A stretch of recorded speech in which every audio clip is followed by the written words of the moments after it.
Jesús en Jerusalén, año 13.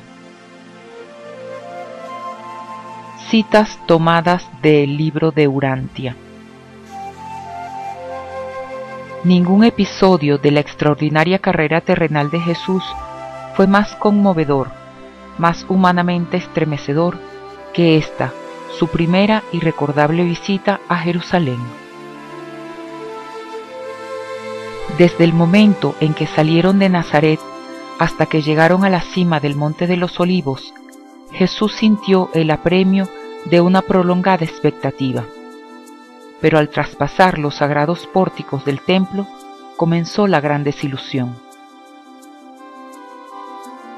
En compañía de sus padres, Jesús atravesó los recintos del templo para reunirse con el grupo de nuevos hijos de la ley que estaban a punto de ser consagrados ciudadanos de Israel.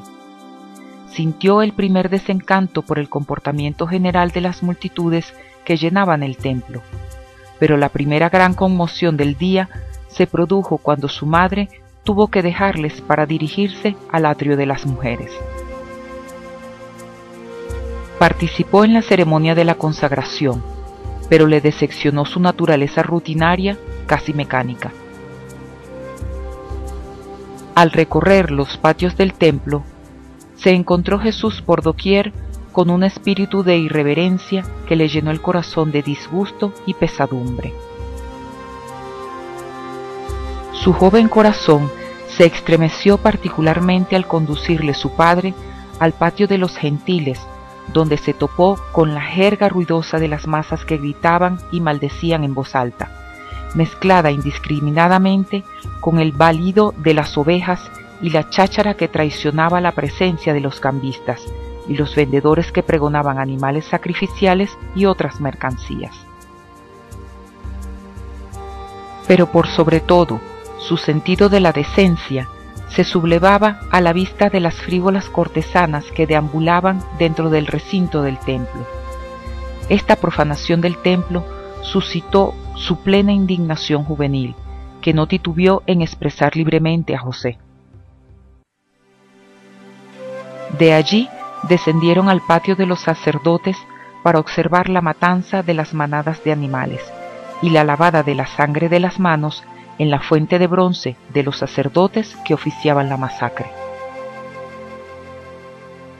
El piso manchado de sangre, las manos ensangrentadas de los sacerdotes y el balido de los animales agonizantes era más de lo que podía soportar este muchacho amante de la naturaleza. El terrible espectáculo descompuso al joven nazareno. Aferrando la mano de su padre, le imploró que se lo llevara de allí. Regresaron cruzando el patio de los gentiles, y las risas groseras y las bromas profanas de la multitud le parecieron más soportables que lo que acababa de presenciar. Jesús y la Pascua. Simón invitó a la familia de Jesús a Betania para celebrar la Pascua. Simón había comprado el cordero pascual para compartirlo con sus invitados.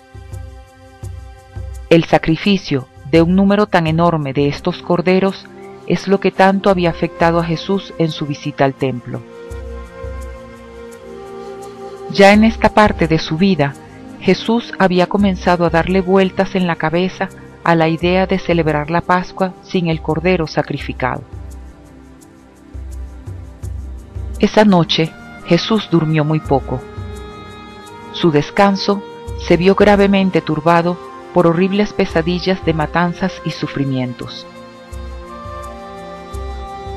Una y otra vez, durante la semana pascual, los padres de Jesús lo encontraban sentado a solas, con su cabeza joven entre las manos, profundamente pensativo. Cuando llegó la hora de regresar a Nazaret, su mente juvenil aún estaba repleta de perplejidad y acosada por cientos de preguntas sin respuestas y de problemas sin solución. Jesús en el templo. Al iniciar el grupo de Nazaret su viaje de regreso, Jesús había ido al templo para escuchar los debates mientras sus padres aguardaban la llegada de sus compañeros de viaje. Al emprender los nazarenos el camino de regreso hacia Betania, Jesús aún se encontraba en el templo, tan absorto en escuchar una discusión sobre los ángeles que había perdido completamente la noción del tiempo y se le pasó la hora indicada para partir con sus padres. No se dio cuenta de que se había quedado atrás hasta el receso del mediodía de los debates en el templo. Los viajantes nazarenos no descubrieron la ausencia de Jesús hasta llegar a Jericó y prepararse para pasar la noche. El primer día de la partida de José y María, Jesús había permanecido en el templo durante toda la tarde, escuchando las discusiones. Al concluir las discusiones de la tarde, en ninguna de las cuales participó Jesús, se dirigió a Betania, a la casa de Simón. El segundo día, Jesús se levantó temprano, y al promediar la mañana, ya se encontraba en el templo, decidido a tomar parte en los debates. Mientras tanto, José y María, después de buscar todo el día sin hallar rastros de él, regresaron a la casa de sus parientes para pasar la noche. En la segunda conferencia, Jesús se atrevió a hacer algunas preguntas, participando de un modo sorprendente en las discusiones del templo.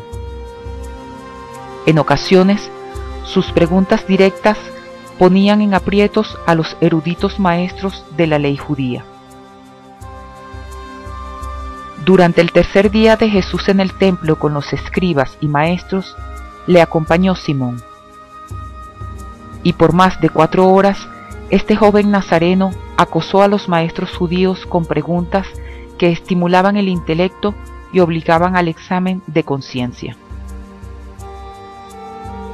Al terminar el día, Simón y Jesús se dirigieron de regreso a Betania. El cuarto día, Jesús se dirigió nuevamente al templo.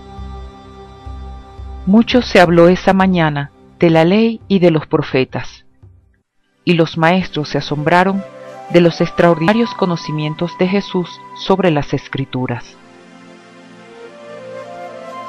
En la conferencia de la tarde no habían hecho más que empezar a responder a su pregunta sobre cuál era el propósito de la oración, cuando el jefe invitó al mancebo a que se acercara, y sentándolo a su lado, le solicitó que expusiera su punto de vista respecto a la oración y la adoración.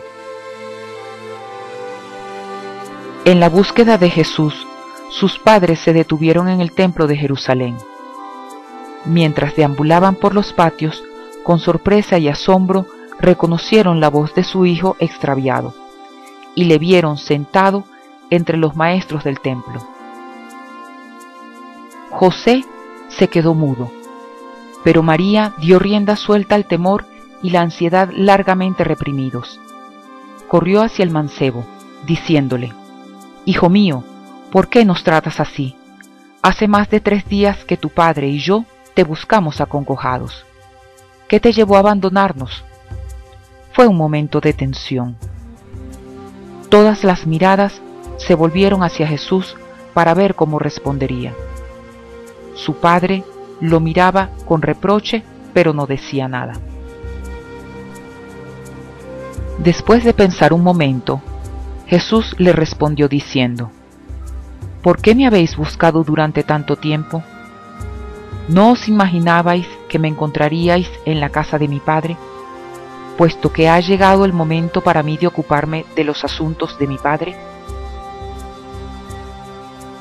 De inmediato, el joven alivió la embarazosa situación de los 3, al decir de manera más suave: «Vamos, padres míos, nadie hizo nada que no considerara su deber. Nuestro Padre, que está en los cielos, ha ordenado estas cosas. Vamos a casa». En silencio emprendieron el viaje a Nazaret. Al llegar al hogar, Jesús hizo una breve declaración a sus padres, reiterándoles su afecto de un modo que sugería tácitamente que ya no debían temer que nuevamente les ocasionara ansiedades con su conducta. Concluyó esta importante declaración diciéndoles: si bien debo hacer la voluntad de mi Padre Celestial, no dejaré de obedecer a mi Padre terrenal. He de aguardar a que llegue mi hora. Esta es la narrativa de los acontecimientos más importantes en el año 13 de la vida terrenal de nuestro creador Micael de Nevadón, conocido en Urantia como Josué ben José, el hijo de José, Jesús de Nazaret.